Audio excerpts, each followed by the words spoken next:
I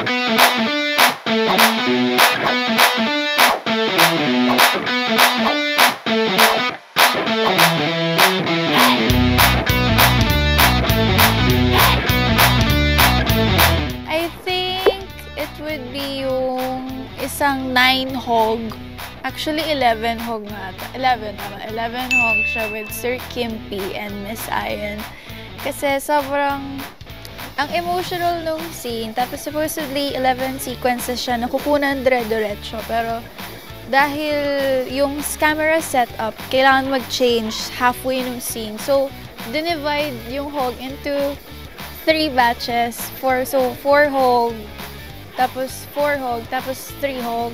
So, of course, na-challenge ako dun kasi direct continuity siya and dapat yung emotions mo, pag action nyo ulit ng next hog, dapat ganun pa rin siya ka-intense, dapat nagla-level up. Eh, syempre, ang hirap naman nung kailangan mabalik mo yung ganong intensity kung paano mo iniwan dun sa scene before that. So, siguro yun yung challenging kasi ang haba ng lines, tapos talagang emotional talaga.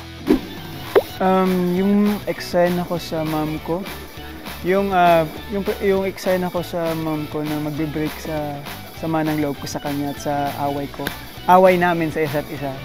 So yun talaga yung for me napakabigat kasi kumbaga nakita natin yung trauma ni Xavier, yung pagkagalit niya sa mundo, pagkagalit niya sa mga nakakulong. So doon na yung magbe-break. Siguro po yung pinaka-challenging scene na ginawa ko is yung nakascene ko po si Miss Beauty na may sampalan scene doon. And first time ko po kasi masampal ever in my life.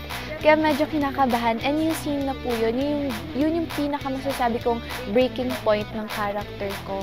Kaya it's really heavy. Kaya what I did is, before pa ako pumunta sa set, na may ginagawa po kami kasi sa workshop. It's called sensitizing. And parang ginigising ko lahat ng senses ko para it's easier to recall moments before na pwede kong magagamit in the present. Nung malapit na po kami mag-actors in, uminom na po ako ng sobrang daming tubig.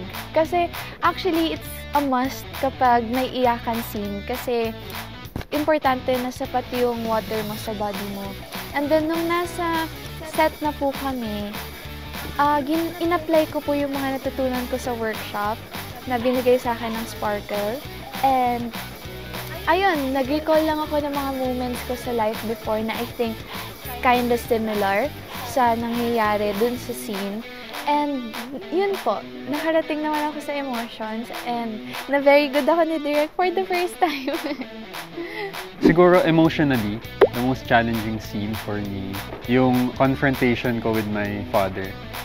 Kasi it's very emotional talaga. Kasi parallel scene niya in real life, parang hindi ko kayang magkaroon ng ganun confrontation with my father in real life. So, ayun. And then physically, yung scene namin ni Allen na kasi very strenuous yung eksena. Very nakakapagod, ang daming action, ang daming takbuhan.